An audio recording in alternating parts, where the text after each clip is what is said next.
အားလုံးပဲမင်္ဂလာပါဒီနေ့မှာတော့မုံလာဥချင်းဟင်းလင်းချက်ပြလို့လာမျှဝေပေးတာဖြစ်ပါတယ်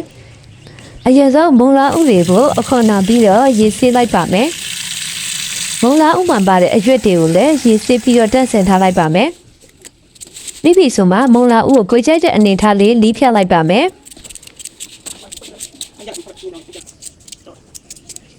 အားလုံးတက်နေပြီဆိုတော့ဥရဲကိုထည့်ပါမယ်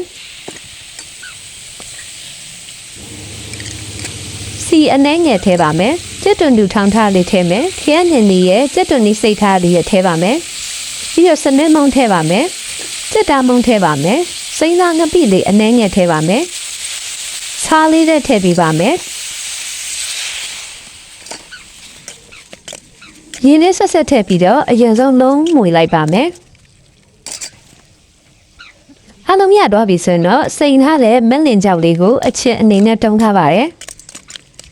တကယ်လို့မက်လင်ကြောင်မရှိဘူးဆိုရင်တော့မကြီးဒီမဲ့ကိုရေဖြော်ပြီးတော့ထည့်နိုင်ပါတယ်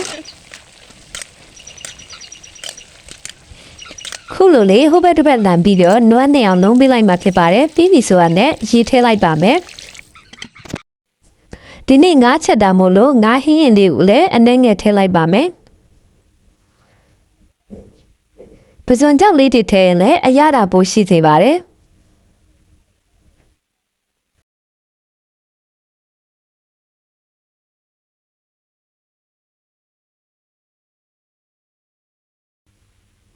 ချင်ရင်လေးကိုအပေါ့ငမ်နေပြီးတော့အဖောအုပ်ပြီးခဏပြန်တဲထားလိုက်ပါမယ်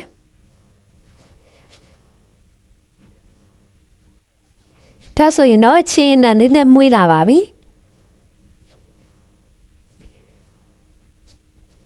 မုံလာဥလေးတွေချက်တဲ့အထိခဏထားမှဖြစ်ပါတယ်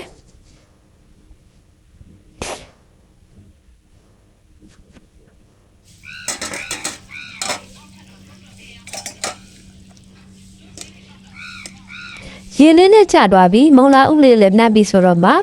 အနက်မိုးရောင်ကိုနနမင်းလေးခတ်လိုက်ပါမယ်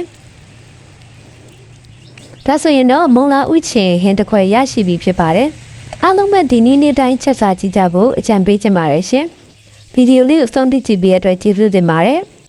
channel လေးကိုချန်နေတက်တဲ့ဆိုရင်လည်း like and follow လေးနဲ့လုပ်ခဲ့ပေးကြပါအောင်ရှင်